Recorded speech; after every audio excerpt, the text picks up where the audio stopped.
It's cold. My fingers are freezing. Yeah, But I hate this. I'm excited.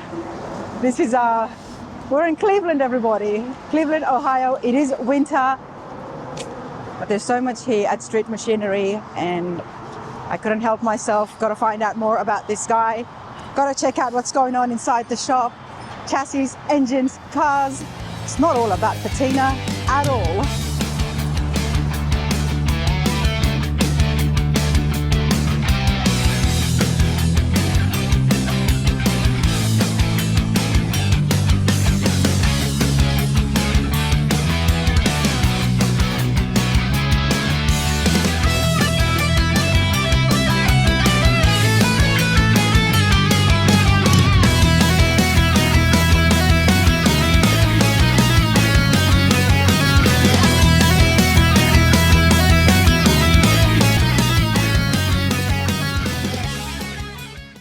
Everybody, welcome to Runner's Radar.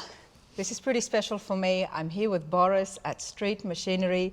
Boris, thanks for joining me. Thanks for coming by. Absolutely. Thanks for letting me stop by. I have heard, and I've met you before as well. We've seen you at the shows. Street Machinery, it's not what I expected. What did you expect? I definitely expected trucks and patina and very well known. You've been doing this for a long time. And I know you were selling some things and some cars for sale as well. So there's a full shop tour. But here with all the different buildings and your own personal cars, there's a lot that we don't see at the shows at the forefront. Yep. People see what I want them to see. Not until I come inside. Yeah. Well, as far as social media goes, I don't, I post what pertains to business and keeping the business coming. You've done very well for yourself. Thank you. Close to what, over 30 years almost? Yeah, 32 years. 32 years. I do want to get to know Boris a little bit more, and then we're going to have a chat about how it started and exactly what's happening today, because there is a lot, and hopefully that'll help you guys at home. But Boris, take me back. Let's start with yourself and classic cars and trucks. Just always into cars. Bought my first Chevelle when I was 15, before I even had my license.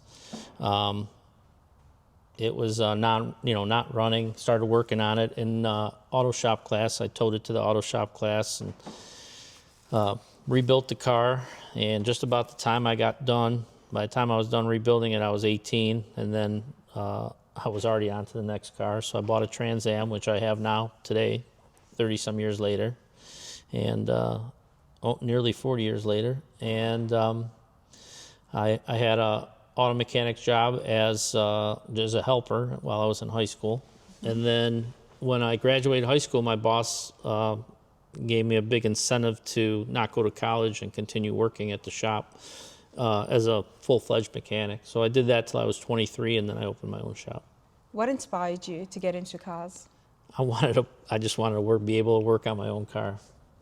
I watched, as a kid, I watched some of my friends' brothers and some of my dad's friends be able to fix cars, and I thought they were the coolest guys to be able to do that, But you just took it to the next level. You didn't just get into, okay, I'm going to learn how to do mechanics, but it just kept evolving. It kept evolving. I always got involved with what I enjoyed. I used to be a big Pontiac guy, so I did lots of Pontiacs. I, got into fuel injection in the late 80s, so that was my thing. And then air suspension in the mid 90s, so that was my thing. And then, everything, then the rust in the early 2000s. So that was, anything I got involved with, it became my business. Everything that interested you was your own hobby. You turned it to be lucrative. Exactly. I mean, that's very smart, and I think that's why you have been so successful. This is a junkyard slash a hot rod shop. How dare you? How dare you? Do you blame me? Inside here, not here, of course. This is a private collection, as well as some stuff that's for sale. But outside, you would think, okay, wow, this is a big junkyard, a very nice junkyard with whole cars, trucks, frames, engines. And then you come in here, and then there is rooms with boxed brand new parts. There is so much. The patina. Let's get to the patina, because I think a lot of people in the industry know you as, I guess, the king of patina. Yeah, well, early 2000s was very big. How did you get involved with that? Back in the 90s, I saw a couple cars that was Boyd Coddington had today you might not even call it patina, but Boyd Coddington came to Gary Case's show in Owensboro, Kentucky with a 63, I believe, Impala station wagon with original paint, but it was hammered on the ground, had a set of Boyd's wheels on it. I thought that was pretty cool. And then in around 97, 98 at the Street Rod Nationals, I saw a Woody, a 47 Chevy Woody with the paint completely gone. The wood was rotten, but it had a set of 5-spoke Americans on it, and it lowered down, and I thought, man, that's cool. So I started looking for a car I could build, and I bought a Biscayne, built that. It was a big hit. It went over to the UK, and then it just spiraled from there. The Biscayne actually went to the UK. Mm-hmm. Yeah, a gentleman that owned A patina Biscayne. a very patina Biscayne. We called it rotten, and we did a frame off and put a big block in it, and it was a centerpiece of a guy's vintage Jaguar collection. I don't know where it's at today. I guess the gentleman was embezzling some money and is now in jail, so the car is somewhere out there. But where it's at, I don't know. Maybe it'll end up back here one day. One day, maybe. You never know. So by doing that, I guess it kind of gave you the recognition that, what did you do with the patina? Did you do anything that is not done today, or? No, it was just, I bought it on eBay out of Oklahoma. It had original paint. It was worn. We did a very nice restoration on the undercarriage, engine compartment, interior, but then left the whole outside body alone. The other cars that you had seen at the car shows, they weren't done to that level. No. You just like their body, the look of the patina. That's I'm where very you saw particular about the mechanicals and how cars look underneath. I'm not very particular about how the car looks on the outside, as long as it's visually appealing. Not all patina is good patina, but this one, the colors were just right. The colors were just right. And then it's more than just patinas. I mean, your own private collection here, there is a whole range of different, and it's not just trucks either. No, I like cars. I've got Chevelles and late model muscle cars and some hot rods, and yep, I like them all. I like a lot of late 50s, early 60s Impalas and Bel Airs. There's a lot. So you are going to see some of us as we walk around as well. The shop, Street Machinery, today it's massive. Let's face it, it is very big. You have to check out the social media as well as, do you have a website? Yeah, streetmachinery.com. We've got a Shopify store on there. And there's lots on there. There's not a lot, but there's the stuff that we sell a lot of is on there. But we have a lot more to offer than what's on there. It's best to just get in touch with you, because rooms and rooms filled with, I mean, trim, tires. Yeah, anything that Billet Specialties. Big, small, anything. Anything that Billet Specialties makes, Ride Tech, Vintage Air, Dakota Digital, Airlift. There's hundreds of companies that we represent, and we keep a lot of their stuff in stock, and if we don't, we'll get it right away. Then you've got stacks and stacks of Roadster Shop chassis. Yep, we do. We did 181 frames last year. What is the difference between yourself and a dealer with a shop front? Well, we are. I mean, we're a dealer. You'll be a dealer, right? If somebody wants to walk in here, they might get a funny look if they don't call first. But we do get a lot of walk-in customers. We do ask that they call because we're always busy. But of course, exactly, because it is still a hot rod shop. You are still turning over cars. Yeah, we've got a lot of projects underway, and a lot of these chassis that we sell end up getting powder coating and assembly. Sometimes they get an engine, transmission. We got to build an exhaust system, so we stay very, very busy on top of the cars that we're building, just with the frames. How did it snowball into what it is today? When did you first thought to yourself, you know what, I want to start selling parts? Were you in the swap meets or? No, I don't even know how it started. I think it started with air suspension. We were guys that were calling that didn't want to bring their cars in and were capable of doing their own work. I just would say, can you supply me the parts? And then next thing you know, I was selling air suspension parts, and then that turned into every other part that we were using in our own shop. Guys were calling me and they would say, can you get me that vintage air like you put in your car, or whatever it was? Yeah. And so that's how we got into selling parts, and it just took on its own life to the point where I could no longer work on cars, don't have the time. And then I would have to start pulling my other technicians out of the shop to help me sell parts. So right now, pretty much me and Tony handle all the administrative stuff and the sales parts, and then we have other guys that are actually working on the cars. But the two main guys that used to work on cars Yes. no longer really work on No, cars. you had to adjust and change to the expansion, and it was Yeah. growing. Well, our business grew when I quit working in the business and started working on the business. Okay, I like that. So you weren't just a worker in it, but you were actually looking at growing it Yep. financially and the name as well. Yep. Did you have a goal in mind? I had no goal. My goal was to just have a place to work on my cars, and that didn't work out really well for me because we just always stayed busy with everybody else's cars. So, But you do have a space now. well, I don't. I actually anything that anything I work on for myself is actually pretty much just done through the shop because, I mean, I just don't have the time, and it's hard to do it in this rear building, and then the front building's just always got cars torn apart, and so. I got to depend on my own guys. About the only time I'm working on my own cars is if I'm on the side of the road fixing something. Which I don't think would be often these days. No. 4 buildings, a lot of space here, and then parts is one thing, building and doing restorations is one, but then you're also selling cars. We're selling. We used to sell about 15 cars a month, and we've settled down because there's just not enough time to actually go locate good cars. We're still selling 5 to 10 a month. 5 to 10 a month. There is a lot here, which is why we had to do a walk around and find out exactly what goes on. You know, before I asked you, I see some seats as well, which I didn't notice before. Some what? Seats.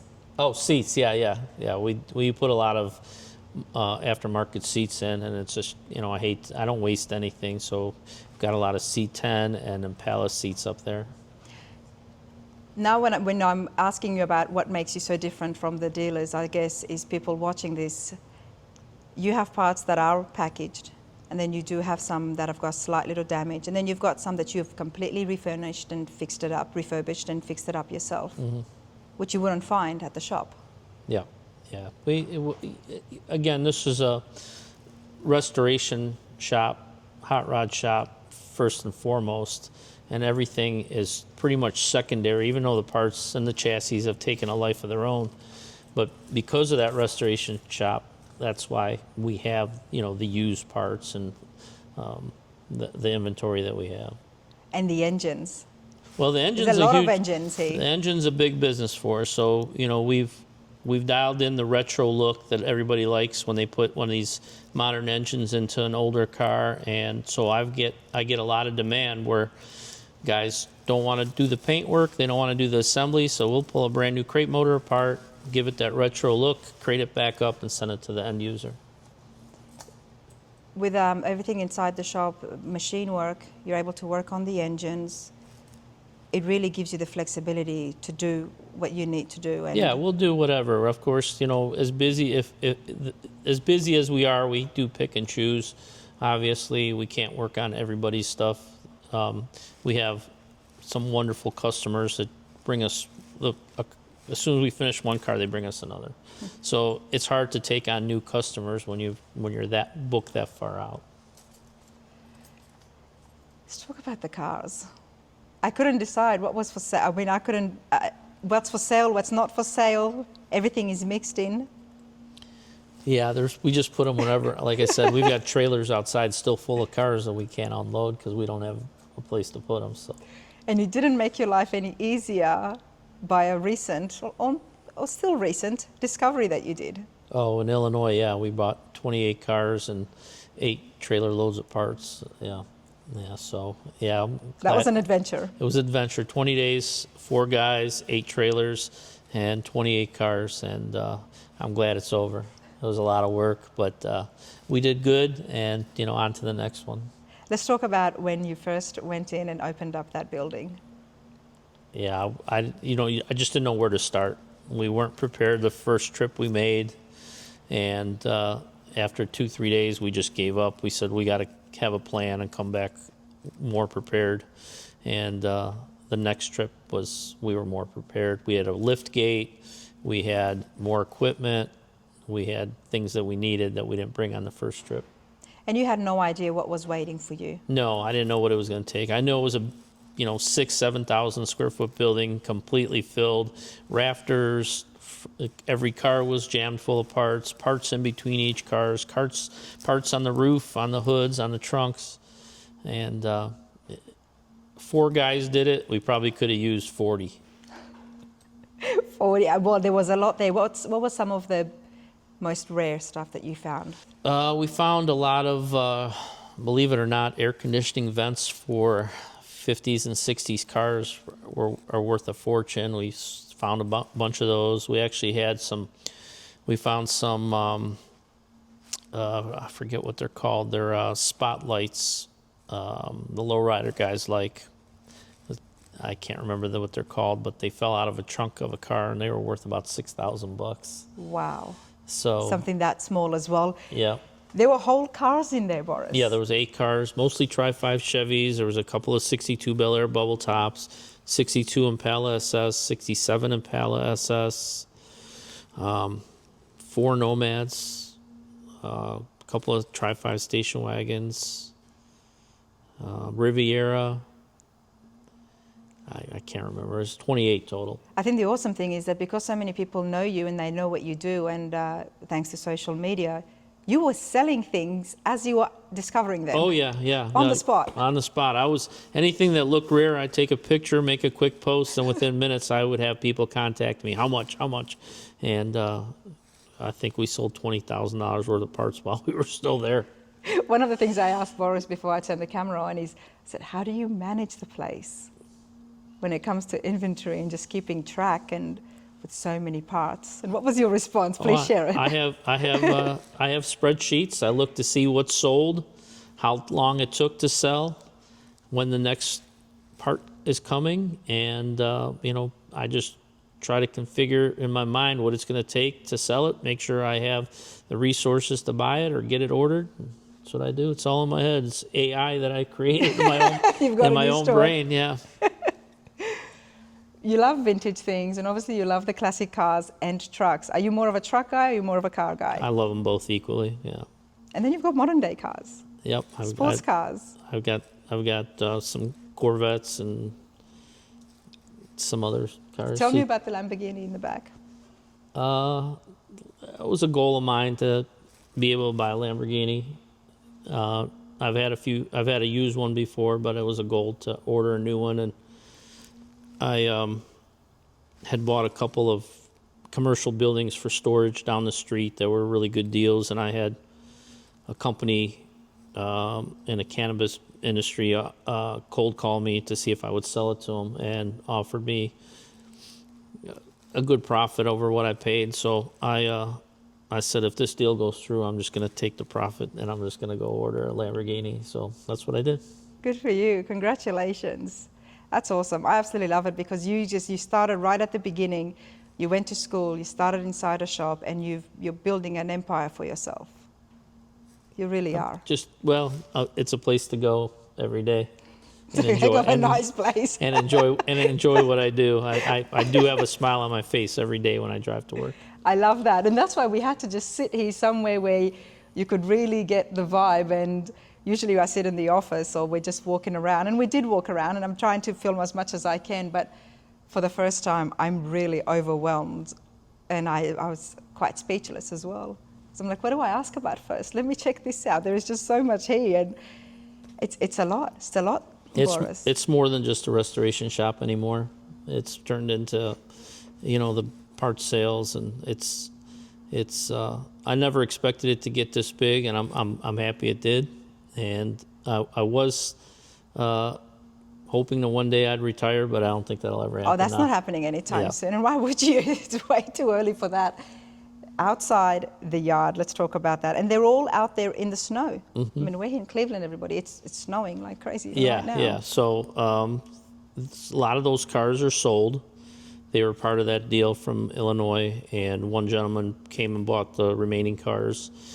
And then some of those cars are just future builds, and the frames and everything, those are original frames from when we do the Roadster Shop swaps.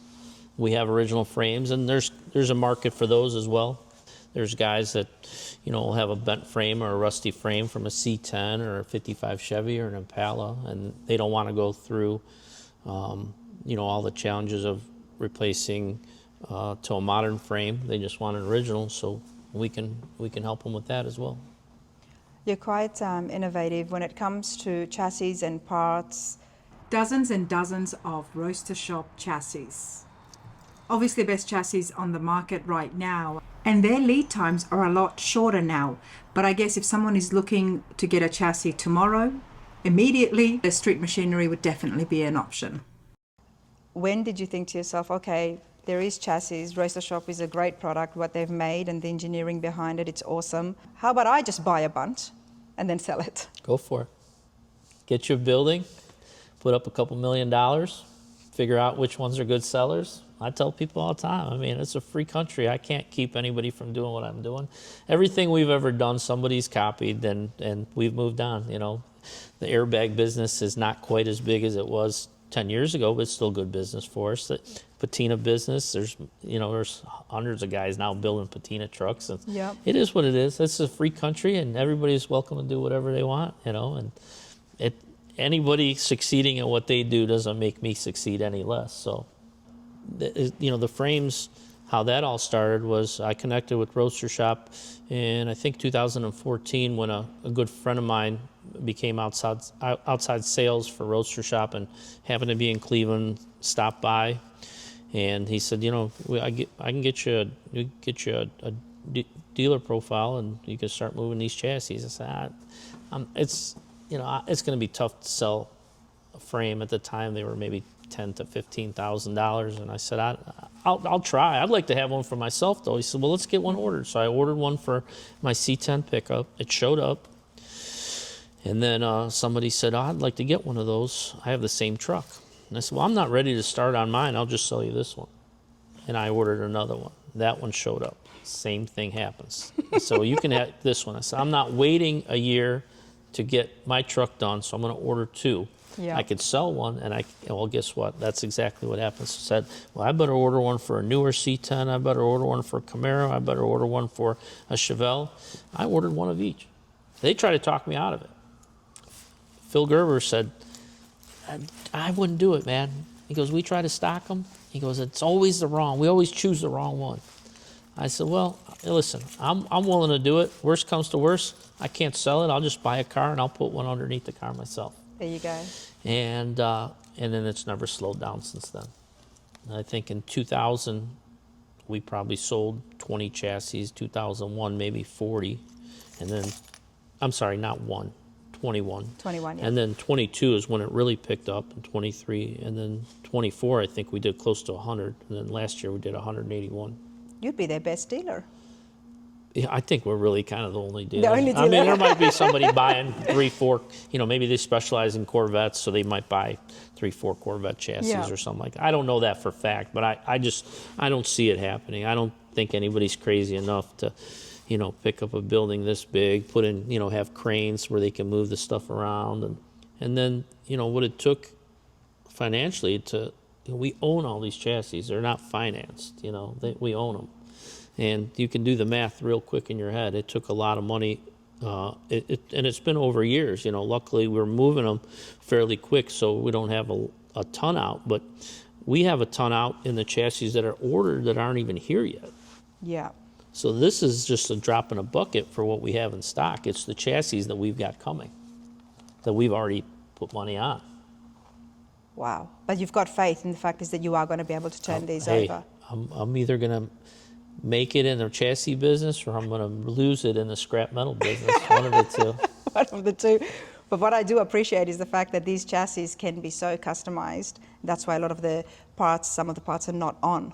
They're very modular. When I order them with the Roadster Shop proprietary parts, like the sway bar, anything that is made by Roadster Shop for that chassis. If it's an option, I get it. Everything else that's a bolt-on, such as the brakes and the third members, I buy those and I have them not installed because, for instance, if a guy wants 13-inch brakes and I installed 11-inch brakes, it's going to be more work for us to take it back apart.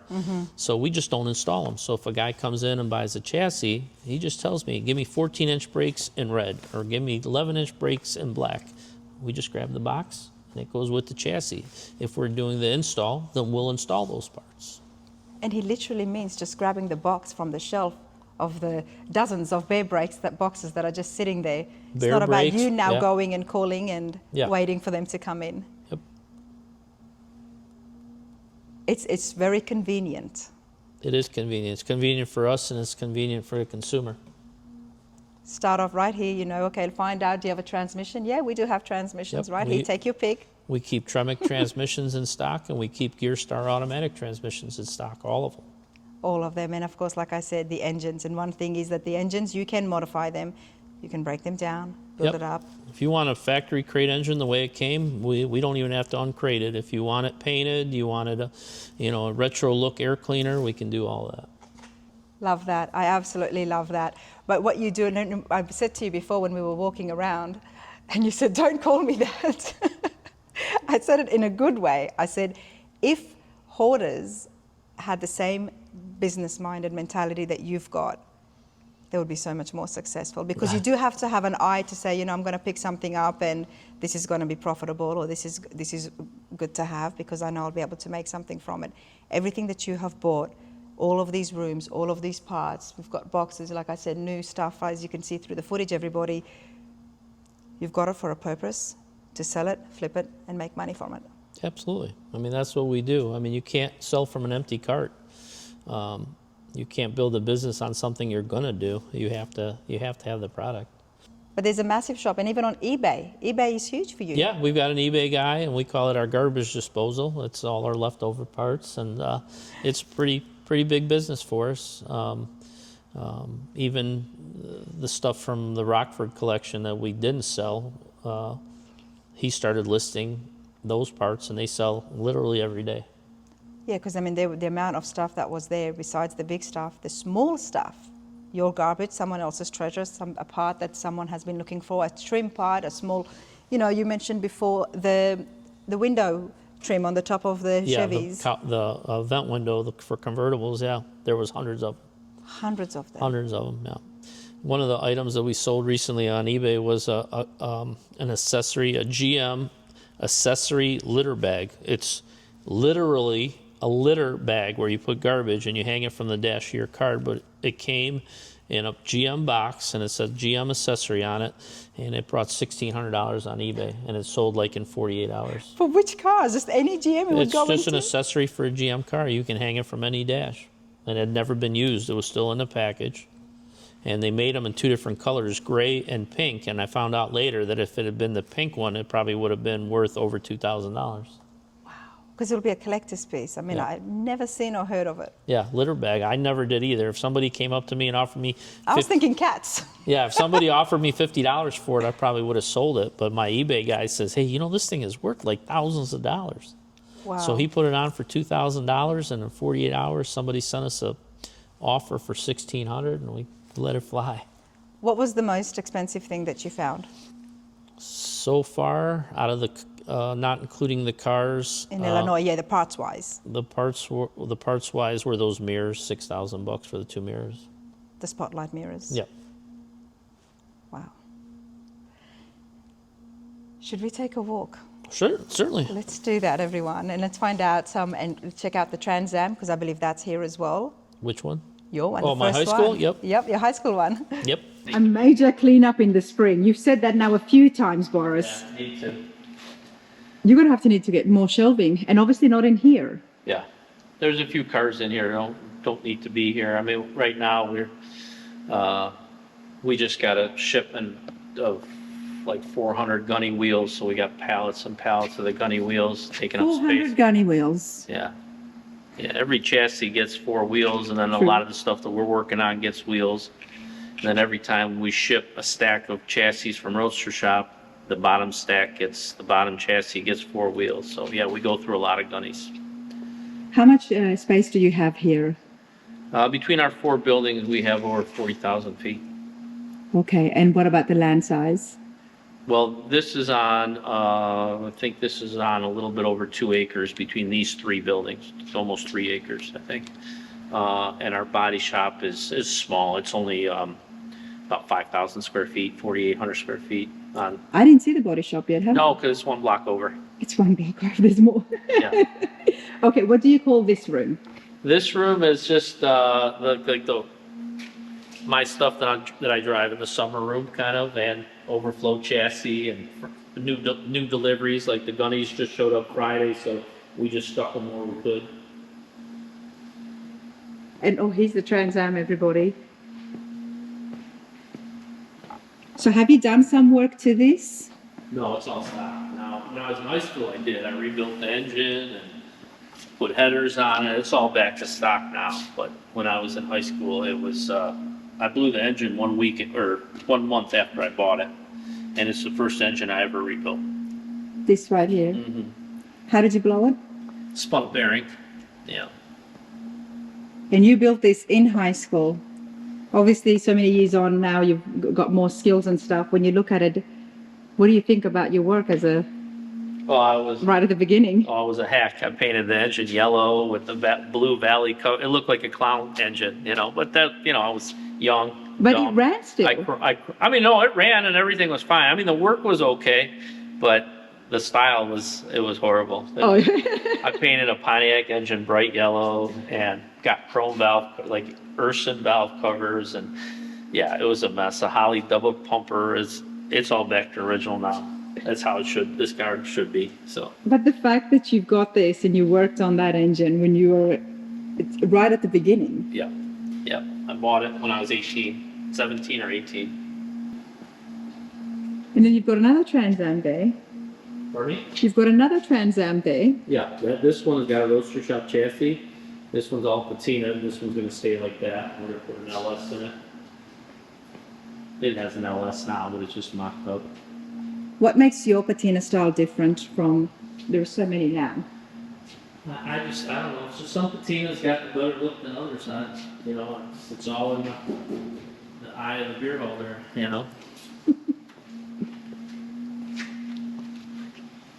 And do you just let it rust or do you seal it? No, we don't seal anything. We don't drive them in the stall. This was this is probably the 3rd or 4th like big patina build that I did back in, this was I think 2009 I bought this truck, and I think it took me about 2 years to finish it. And I put about 20,000 miles on this truck. It had been everywhere. And I like this. During COVID, I decided that the small block wasn't enough, so I decided to do 1,000 horsepower turbocharged LSX stroker motor, and that was a big mistake because our business blew up during COVID, and I got as far as mocking up the engine, and it's been sitting ever since. So I do need to finish it. Oh, but this was a very dependable, roadworthy truck that I took everywhere, and for some reason I thought I needed another 700 horsepower on top of the 300 I had. So. COVID was very good for you, and that came to the fact that you had parts sitting here. Absolutely. Yep. We had everything that nobody else did. We made a huge investment in Dakota Digital. That was one of the parts that they couldn't keep up with supply, and I was ordering 50 of the same part number at a time. 20 of this, 20 of that. So I was the only one that had Dakota Digital in stock, and these are big number products. It's not a $20 part. It's a $1,500, $1,600. So the margins were a little bit better, and I was the only one that had it on the shelf. None of the big players, Jegs, nobody had it. So somehow word got around that we had it, and we were just moving parts like crazy. So that era is really what, even though we were selling parts prior to that, that's what blew us up. How did you get the word out? All social media and word of mouth. That's it. People tagging us and just letting their friends know, like, hey, this guy's got it. You don't have to wait. He really has it there. You can just go, he'll send it out today. And people didn't believe us, but people would have been so happy. Yeah. Now that when I think about it, because I have seen so many COVID builds, and a lot of them happened because people were at home, they were not working. And then when you think about, okay, what about the parts and production? It's because of Boris. Hey, I am going to ask about this. I bought this for parts. There's a gentleman out of California that bought a couple. He has the worst luck ever. So this is the second 62 Bel Air that I bought from him that was wrecked. The other one wasn't quite as bad, and it was wrecked in the front. We fixed You it. wrecked 2 Bel Airs. He didn't wreck them. Somebody else did. Oh my goodness. This one was parked, and it got hit by a semi. But I bought this one for parts, and I bought the other one and fixed it, and it was just sold this summer. So, but yeah, same gentleman, and I'm keeping my fingers crossed because I just bought a '62 Impala from him that was perfect. It hasn't got picked up yet. It's in California right now, and it's a 409 convertible. So I'm keeping my fingers crossed that nothing happens to that car. No, we don't want that to happen a third time. But I am going to ask you this. Something like, it's been in a bit wreck. I can see this, the doors and stuff is pretty good. But is there anything from here that you think is salvageable? No. Nothing in the back? No. Okay, you don't have some kind of special, vision and Nope. stuff that you would come in? Nope. I had to ask. No, we saved the interior. My friend Andy Leach bought the engine and transmission for his project. I think there was a couple of savable parts because when it hit in the rear, it pushed the front into another car. So most of the front was damaged as well. There was, I think, a few pieces we saved. I think one fender, one inner fender. And because that people now know what you do, if they need anything, they just call you. Email us. Or email, yes, email, sorry. Or email. text. Email or text, and then if you've got it, then you let them know. It's not like you advertise everything. No, we don't advertise. We don't advertise at all, really. It's social media, and that's about it. We've never spent a penny on advertising in 32 years of business. You don't need to, right? No, we had I think we may have had our number in the yellow pages, and they charged us like $70 a month or something back 25 years ago. But that's about it. That's a lot for 25 years ago, and just to be on the yellow pages. I don't remember how much it was. But Let's go and have a look. so that's a 60 Nomad, so it's got the Impala interior. So this is the same car as that white one. Oh, this is what you were telling me, okay. So that's a Nomad, so it's got Impala trim on it, like these pieces, and the trim on the side, and the houndstooth interior. So it's the same car, meaning a lot of the same parts will interchange, the hood, the fenders, the doors, but the moldings are all different. So this is a Impala version of a station wagon. They call it the Nomad in 1960. 1960 Nomad. How does the back look? The guys at home probably know this, but I need to see it for my own self. And there's tires in the back, but it's got no brakes. There's a sign there. Now I know, because otherwise I would have just referred to this as a wagon. It is a wagon, but the correct term is the Nomad. There's more cars over here. Me. It's a Volkswagen thing. So that's been slammed, right? What? It's been slammed. Oh, of course, everything. Yeah. I've seen Got airbags on it. the Bagman, and we will get to the Bagman in just a minute as well, but never seen a Volkswagen thing that's been slammed. Yeah, we got two of them. Okay. All right. Talk to me, Bagman. First of all, when did that name start? Just because we sell a lot of airbags, they started calling me the bag man. Are you the bag man? So I've been the patina man, the wagon man, the LS man, the bubble top man. They can call me whatever they want. It doesn't matter. As long as they call me. As long as they call you. This is pretty cool. I've owned this car twice. It was built in, I believe, Tennessee or North Carolina. I sold it regretfully, and then I was able to buy it back a few years later. And I've probably driven it 2 times, but it's cute. I like it. It is cute. Obviously, the things were made to go on the sand. Yeah. Not designed to be slammed, but this is something that I would expect to see at SEMA, just trying to push the boundaries a little bit, because it does look cool. Yeah, it's fun. Yeah, I like it with the roof off and the windshield down. Oh, that would look at the wheels. Yeah, this is super cute. How did I miss this when I was walking around? It's because it's small. More boxes. More parts. Can we be nosy and just... You can get something as small as this. This was from that. This was from the Illinois? Rockford, Illinois deal. They just set this up here, and like I said, my eBay guy just grabs a pallet or a part, box of parts, and then he just takes them in his eBay room. And these are all airbags. Those are Ride Tech suspension kits. Some of this stuff just got moved around and laid, or somebody must have been looking for something. But we're usually pretty organized. But this is just the used parts from that deal. And there's, everything from reflectors to, I don't even know. It's in here. Another reflector, emblems, more reflectors, more emblems. These are rear drum brake parts.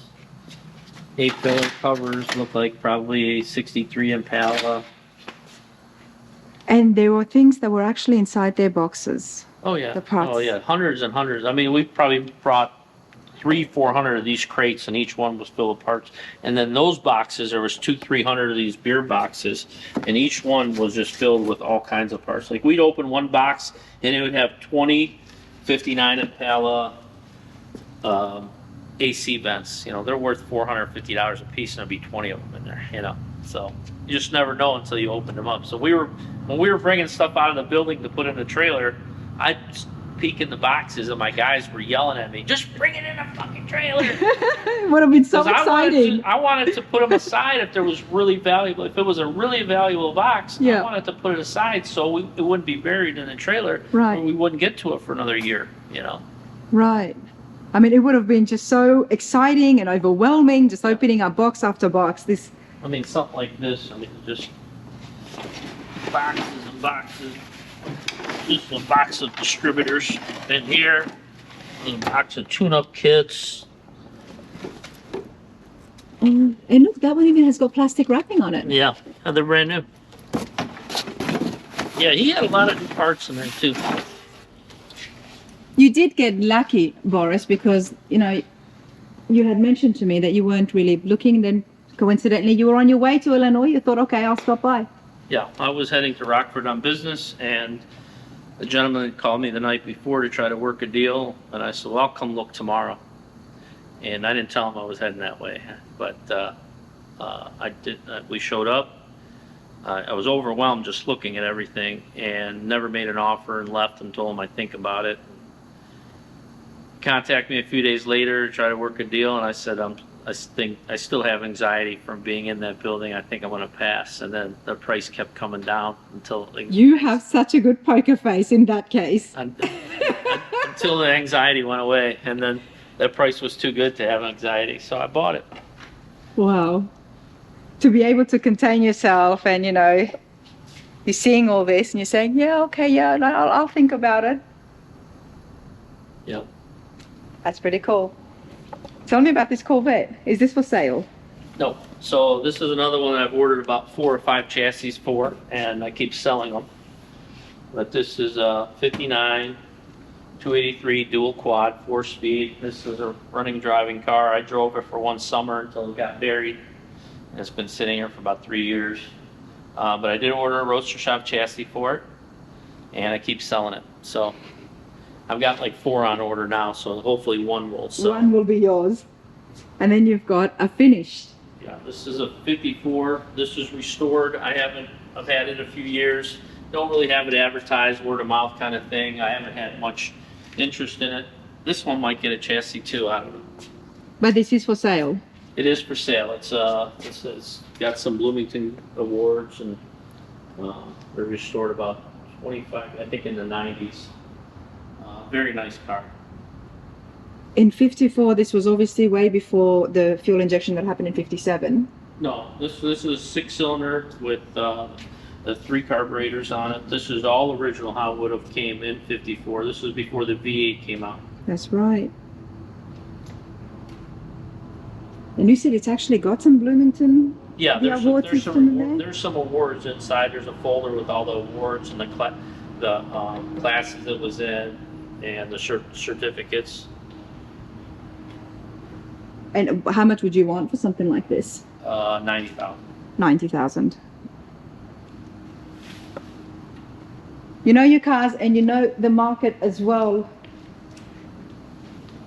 I don't know all the markets. I know the market on patina trucks and bubble tops and everything else. I know what I have invested. I know what margins I need to make, and if somebody buys it, fine. If they don't, I'm still going to be okay. You're just going to keep it for Yeah, I'm just going yourself. to keep it. I don't care. You know. Exactly. Yeah. I might overpay on some cars because I like them, and somebody likes them more than me. Then you can't really overpay. You can just buy too soon. The market never really. I like that. You can never overpay. It's just about buying too soon. Because when it comes to these things, and I always say it's all an investment. It's all an investment, and I always say you buy when they're available because when I have a guy come in here to look at, say, a 59 El Camino, and he tells me, well, I got a couple others to look at, I know he's lying because there really isn't to look at unless he's hopping on a plane and going to California or someplace, Yeah. You know the area as well. A row of very different. Now you've got a Woody. Yep, 48 Ford Woody wagon. For sale? It's for sale. I bought this out of San Diego. This car was built in the 70s, and it runs and drives great. It's got a 401 nailhead Buick engine, which I think is really cool. And it's got turbo 400 trans. Got a little dated T-Bird interior in it. That's pretty cool. And they did this in the 70s. Yeah, I bought it from the family I bought it from had owned it. Sent me pictures of the car when it was all original back in like 72 or something. You know, Boris, you've been doing this now for 30 years. If there's one thing that I've noticed, and correct me if I'm wrong, but these classic cars, restorations and hot rodding things, it's just going to continue on. It's not slowing down at all. I know everybody says that there's not picking up a lot of new blood in the industry or in the hobby, but a lot of my customers are young guys. And I'm seeing that as well. So when I do, when I hear that, things are slowing down, I don't see that. Yeah. I just had a gentleman come The styles might change, the taste might change. Exactly. I agree with you there. But the art and culture of it, I don't think that's changing. I had a young gentleman in here this week from Kansas City or from somewhere in Missouri. Bought a couple LS engines and a bunch of parts. He's a nurse, and he builds hot rods on the sides, and he likes all the same stuff that's in our building here. Look at that. And he was a young guy, yeah. So it comes back down to everything being an investment. And you're the exact picture of that, when it comes to the parts and the cars as well. Something like COVID hit, and that was a great time. And if that time happens again or not, you still have got an investment. Absolutely. Like I said, if I had to close tomorrow and I had to discount everything in here, it's not going to be the end of the world. No, because you still have made your money on it anyway. And things are always changing. Yeah. When it comes to the economy. For instance, all these LS engines, you can't call anybody today and buy an LS engine. I walked in here like at least 3 times. Yeah. Never noticed the boxes and crates of LS engines. Okay. Every one of these crates is an LS engine. You know that people are telling that it's very hard to get LS engines and order it. Me, they are very hard to get. Yeah, there you go, everyone. So what engines is this? Is LS, you got LS3s? These are 430 horse LS3. This one is sold and this one is sold. Actually, all 3 of these are sold. These are 430 horse. Those are 525s. So those are available. These are blueprint engines. They make it's their own. It's not a rebuild. It's not a GM LS. It's their own LS. They cast their own block. They cast their own cylinder heads. So this one's sold too. But we have 6.2s and 427s. So what is some of the prices, Boris? Same price as any place else. So Okay. for instance, like these 430, again, these 3 are sold. These are 430 horse LS3s.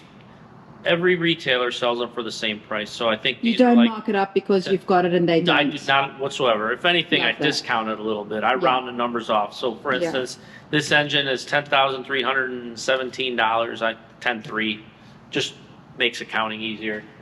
The blueprint engines I've discounted a little bit. I don't love charge that. any more And- just because I have them.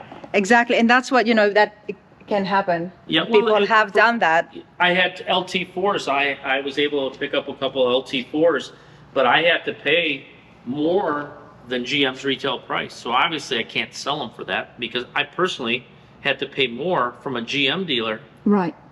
than what they're supposed to sell for. But that's supply and demand. But these, I'm not going to do that because, you know, we still have a little bit of inventory on them. And I bought these when other retailers still had them. This is the 525 horsepower? Yeah, they're the 525s, yep. And how much are they? They are 11,800. How much do you charge for labor if somebody was to get engine or something and they wanted to upgrade it? Or $125 an hour. So typically to take one of these crate engines and make them look like this over here.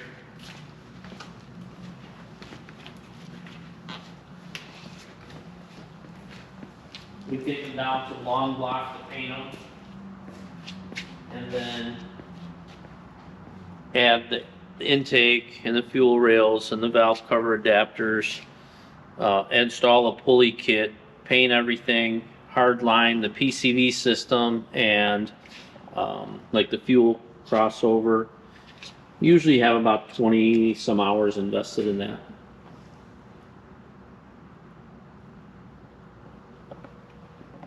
that's not bad at all. No, we're pretty efficient. So this one doesn't have the PCV system done yet. If you look at one of these over here. I gotta say, I do like the white frame. What's that going for? Under what car? That is a 70 Chevelle. We're doing this for a customer out of Delaware. That's And pretty he wanted cool. it white. That's like, I think that's about the third white chassis that we've done. And what's the color of the Chevelle? You know what? I don't know. I don't know if he told me. I'm curious. He told me. I mean, wouldn't it get, you know, really dirty easily? Yeah, it must be a show car. I mean, it wouldn't be my first choice. No. But that's what he asked for, and he wanted black suspension parts and a white chassis. So we did exactly what he asked. So here's an example, I guess. This was a Roadster Shop chassis. Mm-hmm.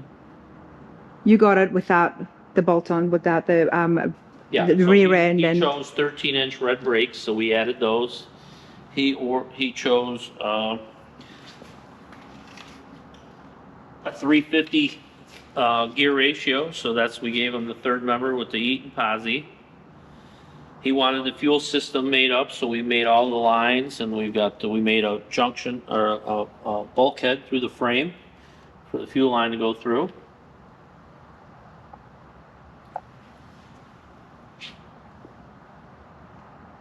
and that's some of the stuff that, you know, not everybody can do at home, especially when it comes to doing it this neatly and making the path for the fuel line, right? Mm-hmm. So as soon as we sell a chassis, we do a printout of what needs to be done to it. We put it with the chassis, and then we just check everything off. You know, I was telling Boris, I've been here all morning and trying to film as much as I can, but also, you know, talking and getting to know him and asking all these questions. I said, there is a lot here to do. And obviously it takes a lot to run, not just the parts. Then you've got the hot rod shop as well. How do you manage it and stay cool as a cucumber as well? I mean, there's no reason to get excited. Just do what you can. You know, on Friday I was by myself. I had a couple guys call off for personal things, and I had lots of deliveries and pickups and customers coming in, and you just do it. I mean, you just do what you And can. even today, I mean, today being Sunday, you still had business going on. And how many people work here? Most of them. You know, they're going to watch this, okay? Seriously. How many is on your team? There's I'd say about 15, I think. 15. And most of them work here. The other just come and hang out amongst all the cars. Lots of chassis. Lots of chassis. And one of the things that I do have to show you guys is the crane system for that. Yeah, you never know when somebody's going to buy a chassis, so you might have to get one of the ones that are a little bit deeper, and it's a lot easier just to hook up our fixture and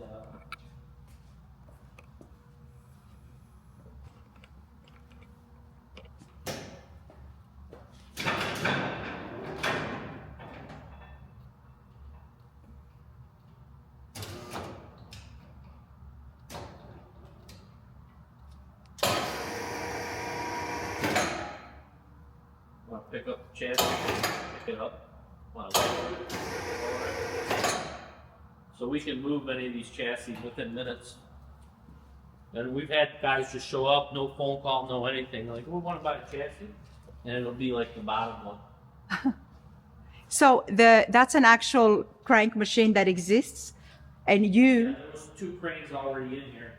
We rebuilt them, and we use them all the time. We don't really use that one that often, but this one here we use every day. Oh, that's pretty cool. And they were already in here, so, you know. Yeah, we got lucky there to put them in. We probably would have never put them in because they're hundreds of thousands of dollars, and we would have just figured out a different way of moving the frames around. Really worked out for you, didn't it? Yeah, it worked out really well. Be ready. The engine is ready for this up front. This gets a blueprint 427 and a gear star 4065, and then this one is going to, I think they're in Virginia. That's Are you kidding me? What? Hold on. we sell a lot of intake manifolds, LS intake manifolds. It's the one place I don't have to worry about doing a scratch or something, right? With all the parts and patinas, but goodness.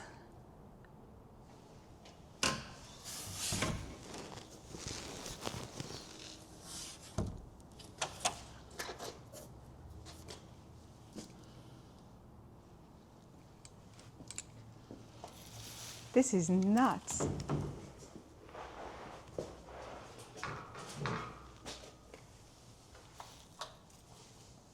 You're like the best hoarder out there. And I say hoarder lightly. You're not a hoarder at all because this is business. If you come in a year, this will be gone. These are all intake manifolds, and we sell, you know, on a good week, we could sell 15 or 20 of these. So it looks like there's a lot here, but there isn't. It's not even a year's supply. You've got some elements of a hoarder, and I'll say that. and it's in the best way possible because then you've got the mindset of a businessman. And if all hoarders did that, I guess they wouldn't be hoarders. They would be very successful. Everything's for sale. Everything is for sale, but you're able to see it. You've got the vision to see something and be like, you know what? I'm going to need that because I can change it and flip it. Yeah. We sell, like I said, we sell, on a good week, we could sell 20 intakes. Last year, we sold 400. The year before, we sold 580. So it slowed down a little bit for 2025, but I don't see it going down any less than the 400 a year that we sold last year. We're already off to a great year this year so far, selling them. Well, some of them look brand new. No, they're just, some are cleaner than others because they're all used, but Even these ones? Yeah, some we recondition. We offer them as is, like right out of the junkyard. Mm-hmm. And then some we recondition the injectors and clean the fuel rails. And then some have flaws and faults. We discount those, we sell those. So we have one for every budget. Some guys buy an $800 one, some guys buy a $200 one. So it all depends on the condition. It's like a swap meet, but inside a shop and well organized. Well, not really good organized. We're gonna straighten this up here in the spring because a lot of this stuff back here is still from that from the hall, from all those boxes, all those shelves. That's all from that hall. And the guy hasn't picked it up yet that I sold it to. All those crates.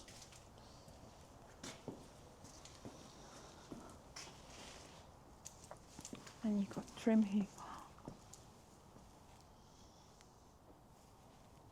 There's no need for you to take anything anywhere. I mean, why bother with the cost and effort of it?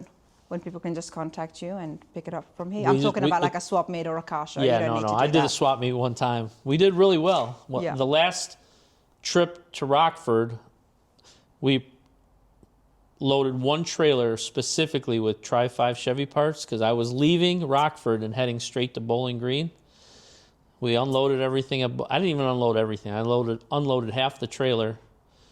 We sold $11,000 worth of parts in 2 days, and Wow, I good for didn't you. even unload the whole trailer. But I'll never do that again. I can't.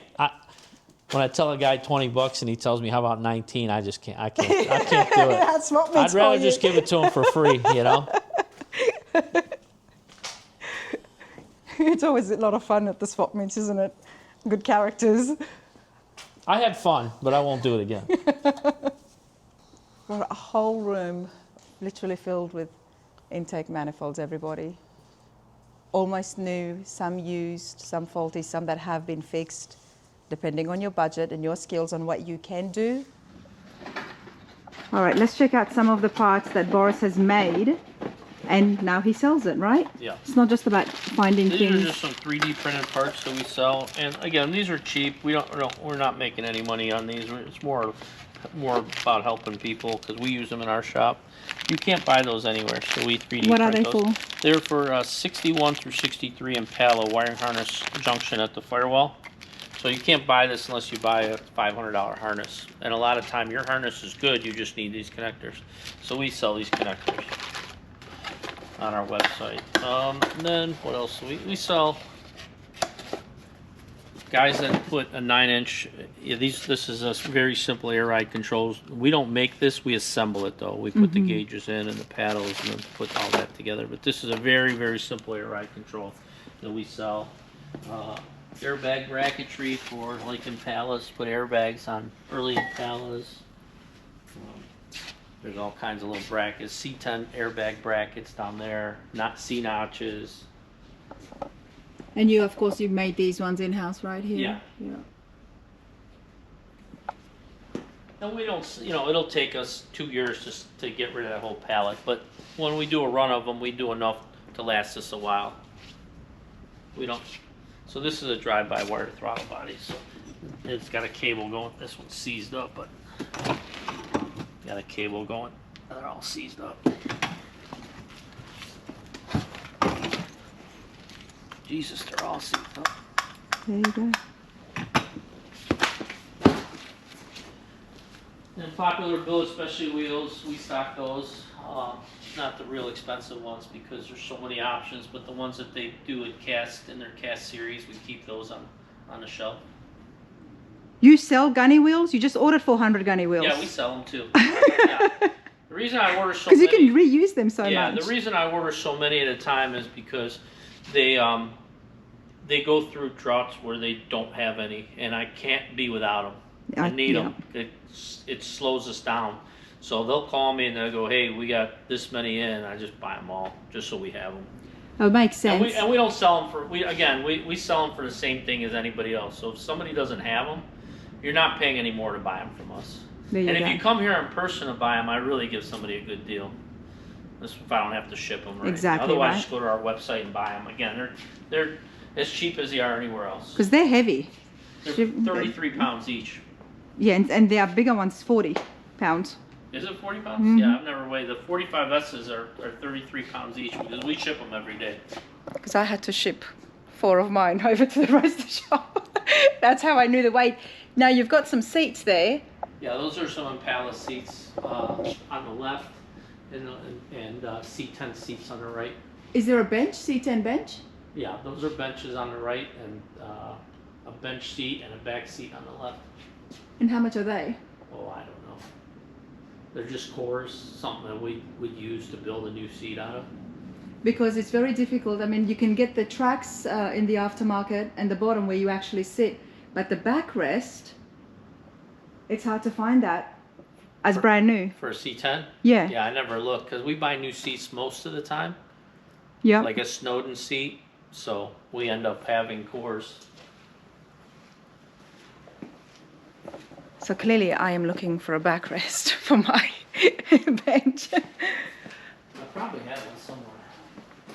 And I need, what I need to do is take down the entire foam and everything off mine and see how good it is, the back, and see how much of it I can save. Yeah. Tremec transmissions, we keep those.